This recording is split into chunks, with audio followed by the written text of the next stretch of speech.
좀 더 조사한 후에 올려드리려고 했는데 이게 뭐 그러다가는 지수가 더 올라버릴까봐 해서 일단 조사한 결과만 좀 일부 알려드리겠습니다. 일단 강하고 외국인이 관심 있거나 바닥에서라도 고개를 들고 치솟으려 하는 종목들 위주로 하고요. 이게 또 순환매라고 해서 처음에 뭐가 오르고 나면은 나중에 또 다른 애들이 이렇게 뒤따라서 오르는 애들도 있습니다. 일단은 첫 번째 애들하고 나중에 또 뒤로 순환매 하는 애들은 조금 나중에 보도록 하고요. 일단은 어제 그 커뮤니티 글에서 보셨듯이 외국인 매수상을 올려드렸죠. 삼성전자 매수상이고요. 이제 개인들은 드디어 빠져나가고 있습니다. 온갖 삼성전자 하이닉스에 대한 안 좋은 9시 뉴스와 더불어서 그죠? 제가 말씀드렸죠. 2016년도에 똑같은 일이 있었다고 말씀드렸습니다. 제가. 그런데 뭐예요? 외국인들은 매수하죠. 이건 우연의 일치가 아닙니다. 늘 이렇습니다. 개인들 털어낼 때 이런 일들을 하고요. 물론 이게 삼전 하이닉스도 반등에 그치고 다시 하락할 것인지 그것까지는 모르겠지만 어쨌든 간에 그런 뉴스 때문에 하이닉스의 최근에 큰 반등을 놓친 개인들이 상당히 많을 것이다. 그렇게 보여집니다. 그런 얘기는 자주 들었으니까요. 현재는 반도체가 먼저 오르고 있고요. 그래서 코스닥 IT 부품주들이 후발로 지금 오르고 있는데 코스닥 IT 반도체 부품주는 특별히 많습니다. 그 중에는 뭐 디스플레이 부품주 등 뭐 여러 전자제품 부품주들 많이 있는데 통신 부품주도 있고요. 그 중에 반도체 부품주도 제가 알기로는 100개가 넘을걸요. 적어도 50개 이상 있는데 코스닥에 전공정, 후공정, 검사 이거저거 굉장히 많습니다. 대다수가 저평가고 대다수가 작년에 실적이 좋아졌고요. 그러니까 그 중에서 여러분이 조금 검색해서 조금만 검색하고 실적만 확인하시면은 접근한 종목이 꽤 많이 있고요. 아직도 지난주에 이번 주 조금 오르긴 했는데 아직도 바닥권에 있는 애들이 많기 때문에 관심을 가지시면 될 것 같고요.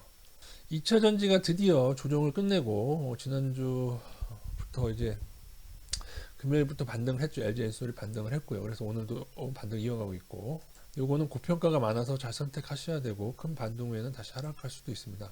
어쨌든 반등이라고 하더라도 즐기셔야 될 텐데 고평가는 반등 후에 반드시 팔고 떠나야 되고 잘못 걸리면은 어, 카카오처럼 급락을 당할 수 있다는 생각을 가지고 접근하시면 되고요. 단타 정도는 하시고 저평가는 거의 없긴 한데 그나마 접근 가능한 레벨들을 제가 여기다가 이렇게 쭉 정리해서 영상 아래 글에 더보기란에다가 올려드리도록 하겠습니다. 이거는 더 있을 건데 중소형 중엔 더 있을 거거든요. 그래서 이렇게 가치 투자자들은 요거 PBR, PER 엄청 높습니다. 얘네들 나중에 많이 떨어질 애들이니까 얘는 거품 상장시켰고요. 나중에 카뱅처럼 많이 오르더라도 나중에 이제 카뱅처럼 또 크게 떨어질 때가 있다. 장기 투자는 조금 안 된다. 얘네들 개인적으로도 2차 전지를 향후 10년의 먹거리라고 생각하고 있습니다. 그러나 그 중에서 이미 많이 오른 애들은 조금 제외시키고 물론 얘네들 중에도 따지고 보면은 이미 많이 오른 애들도 있어요. 근데 그나마 오른 거 대비 실적 대비해서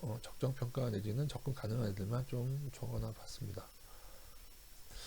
전기차 관련해서는 제가 올해 정식 종목 투자해라고 했어. LG전자는 IT 부품주에도 들어가긴 한 IT에도 들어가는데 얘네들도 좀 적어놨고요. 최근에 좀 오르기도 했죠.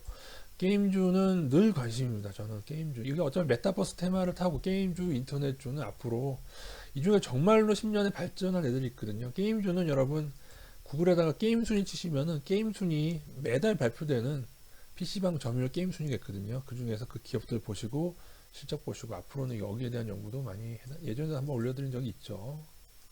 카카오 게임즈는 좀 거품 상당한 면이 있어가지고 지금도 저평가는 아닌데 상당한 게임주들이 저평가로 들어서고 있습니다. 단 중국과 관련되어 있는 게임주는 중국 계열사를 가지고 있는 애들은 좀 위험합니다. 그런 애들은 조금 버리시고요.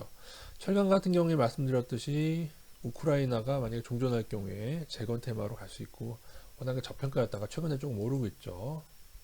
현재 외국인의 선택은 이거긴 한데 은행보험도 외국인과 더불어 많이 올랐고요. 화학은 저평가가 없고 화학 중에서 LG화학도 그렇지만은 2차 전지 하나솔루션도 그렇지만은 2차 전지랑 같은 테마를 탄 애들이 있습니다. 그럼 더 좋겠죠. 2차 전지가 잘못되더라도 화학에서 꽤 좀 잘 벌고 있는 애들이 있거든요. 그래서 그런 애들 택해서 잘 2번, 7번은 같이 생각하시고 또 화학주 중에서 앞으로 또 2차 전지에 또 뛰어들 애들이 있거든요. 그래서 그렇게 잘 보시면 될 것 같고 어쨌든 우리나라 뭐 있습니까, 여러분? 반도체. 그죠? 전기차가 잘 팔리는데 반도체는 안 팔린다? 그럴 수는 없잖아요. 그죠?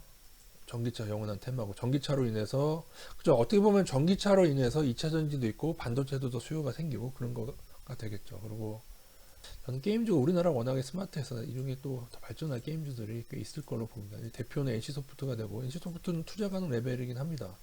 워낙에 많이 오르긴 했지만은 또 워낙에 실적이 또 많이 좋아졌기 때문에 가능하긴 하죠. 게임주도 상당히 좀 많이 여러 분야가 있어서 근데 어떤 게 대박을 칠지 몰라요. 오히려 단순한 게임들도 의외로 대박을 치는 경우가 있어서 게임주들은 계속 좀 골고루 투자하는 것도 나쁘진 않을 것 같습니다. 2차 전지가 일단 반등을 시작한 것 같은데 반등을 잘 즐기시고 또 이제 뭐 이거 위험하다고 해서 버렸더니 또 오르는 거 아니냐 그러실까봐 일단 적어 드렸고요.